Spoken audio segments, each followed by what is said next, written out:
Urdu discovery के मुअज़्ज़िज़ दोस्तों, मैं हूं माजिद मलिक और आप तमाम देखने और सुनने वालों को अस्सलाम वालेकुम। नाज़रीन गिरामी, जादू का जिक्र कुरान पाक में भी मुख्तलिफ जगहों पर आया है। हारूत और मारूत के किस्से में और इसके अलावा हजरत मूसा अलैहिस्सलाम और फिरौन के जादूगरों का वाक़या तो सभी जानते होंगे, लेकिन हर दौर और हर मुआशरे में जादू के तरीके और रसूम रवाज मुख्तलिफ रहे हैं। आज भी अरब दुनिया में जहां आप समझते होंगे कि ये कभी हरकत नापैद होंगी, वहां भी जादू टोने राइज और आम है। रसूमात में फर्क है, यही फर्क फिर मुख्तलिफ तरीकों में वाज़े हो जाता है। ईसाइयत और मगरबी दुनिया में इस वक्त फ्री मैसन और इस जैसी तंजीमों का चर्चा जुबान ज़दे आम है। वो फ्री मैसन और दूसरी तंजीमें जिनका नाम लिया जाता है शैतान के पैरोकार कहलाते हैं और इसी जादुई दुनिया के पुजारी हैं। वहाँ ये अलग तरीकों से राइज है। बदरूहों से शगुन वहाँ भी लिए जाते हैं। हमारे यहाँ जो ज्यादा पढ़ लिख जाता है वो यही समझता है कि जादू टोना जहालत की बातें हैं जो खामखा दोहराई जा रही हैं, जबकि इस शय ने मुआशरों को उजाड़ कर रख दिया है, घरों के घर तबाह कर दिए हैं। अब हम इस तस्करे को यहीं रोक कर एक नजर उन वजूहात पर डालते हैं जिसकी वजह से ये बुराई आम हुई है। इंसान जब हद से ज्यादा तायुश पसंद और मादा परस्त हो जाए तो कुछ चीजें उसकी फितरत में खुद ब खुद दर आती हैं। मसलन खुदगर्जी, एहसान फरामोशी, लालच, हसद, कम वक्त में ज्यादा से ज्यादा पैसों के हसूल की ख्वाहिश और इन सब के अलावा मीडिया का असर।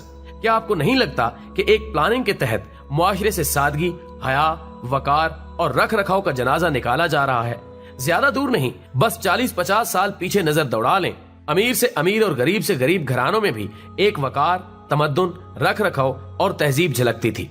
अपने अपने माहौल और खित्ते के मुताबिक हर एक बिसात भर वुज़ादार और इंटेलेक्चुअल हुआ करता था। और फिर क्या हुआ कि इस मीडिया ने औरतों को कपड़ों, जेवरात की नुमाइश, सास बहू के झगड़ों के पीछे लगा दिया और घर उजाड़ने, मुश्तरका खानदानी निजाम के खात्मे के वो तरीके पड़ोस मुल्क के ड्रामों के जरिए सिखाए जाने लगे जो किसी को मालूम नहीं होते थे। देखते ही देखते मुल्की मीडिया भी इसकी लपेट में आ गया। मर्दों को उन्हीं औरतों ने पैसे का पुजारी और हवस का गुलाम बना दिया। एक दूसरे से सबकत ले जाने की ख्वाहिश ने इंतिशार और अफरा तफरी पैदा कर दी है। रिश्तों में खुदगर्जी और हसद दर आया है। फिर बात जाली पीरों से होती हुई दूसरे मजहब के आमलीन के आस्थानों और टोनों तक जा पहुंची। फलां देवरानी अपने रिश्तेदारों में से बहू लाना चाहती है, कैसे रोका जाए? वो जेठ ज्यादा कमा रहा है, मेरा मियाँ क्यों नहीं? तावीज लाओ कि उसका कारोबार तो ठप हो। खामखा जेवरात से लदी रहती है, हर रोज नया सूट। फलां हमसाई के शौहर उस महकमे में आला अफसर क्यों है? उस कजन के बच्चे इतना अच्छे क्यों पढ़ लिख गए हैं? कहाँ से आई हैं ये गलास्तें? इतनी नफरत, वो खानदानी निजाबत कहाँ गई? कहाँ कहाँ पर करप्शन और गैर जिम्मेदारी का रोना रोया जाए।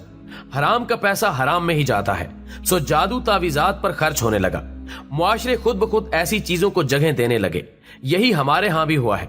गैर महसूस तरीके से मैंने आला खानदानी रईसों, सियासी खानवादों की बेगमात और घर की खवातीन को इन जादूगरों और टोना करने वालों से ताल्लुकात निभाते सुना और पढ़ा है। बाज औकात ये कह दिया जाता है कि काले को काला काटता है, जबकि ये सरासर गलत और जहालत पर मबनी बात है जो आपको दीन दे सके न दुनिया, और ना ही आपको इस जादू और सफली इल्म जैसी जहालत से छुटकारा दिला सके। रोना रोया जाता है मजहब बेजारी का, और यहाँ ऐसे मजहबी ठेकेदार भी मौजूद हैं जो कम वक्त में ज्यादा शोहरत हासिल करने के लिए खुद चलकर जादू और काला इल्म सीखने जाते हैं। अल्लाह ही इस मुआशरे की हालत सुधारे। काले जादू से कैसे बचा जाए?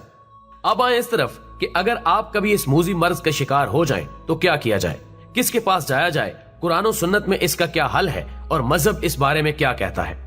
बाज औकात कह दिया जाता है कि काले को काला काटता है, जबकि ये सरासर गलत और जहालत पर मबनी बात है। याद रखने की बात यह भी है कि जिस तरह हमारे यहाँ जुमे को मुबारक और सईद दिन माना जाता है, यह जुमा दिनों का सरदार कहा गया है, ऐसे ही हिंदुस्तानी तहजीब और हिंदू मजहब में मंगलवार और शनिवार को खसूसियत हासिल है। जादूगरों और सफली अलूम के माहिरीन के लिए पीर और मंगल की दरमियानी शब, यानी जब अगले रोज मंगल होता है, और इसी तरह जुमे और हफ्ते की दरमियानी शब बहुत ही शुभ घड़ियां मानी जाती हैं। इन रातों को खास चौकन्ना रहना चाहिए, और जिन लोगों के साथ ये सब बीत चुका है, यानी वो किसी जादू टोने का शिकार रहे हैं, वो जानते होंगे, और अगर नहीं जानते तो बेशक अब मुशाहिदा कर लें कि आप पर सफली और काले जादू के हमले इन्हीं 2 रातों में ज्यादा होते हैं, या फिर अमावस की रातों में।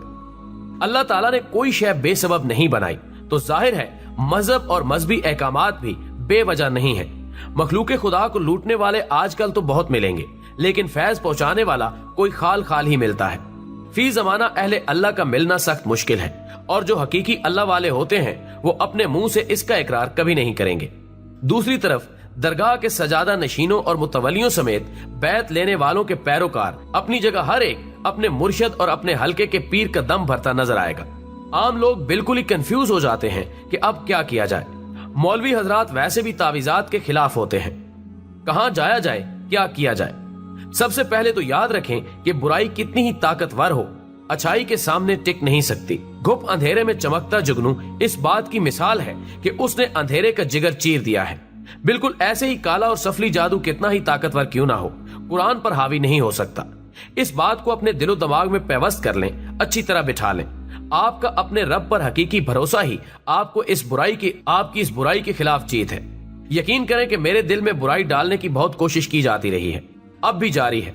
मैं एक दिन में 2000 मरतबा दरूद पाक पढ़ने वाला, हर रोज सुबह सलातो तस्बीह तक पढ़ने वाला कई दिन बगैर वुजू के गुजार देता हूँ। इतना बेबस कर दिया जाता है कि दिल में 1000 मैल कुचैल आ जाए। शायद नियत देखते हुए रब मेरा साथ नहीं छोड़ता और हर सूरत मेरा यकीन उस अल्लाह पर बढ़ता जाता है।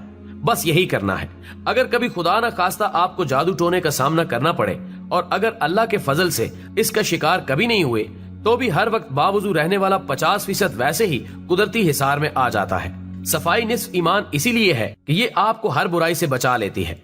अपने दिलो दिमाग और अपनी रूह को कसाफ्तों से हर मुमकिन पाको साफ रखें।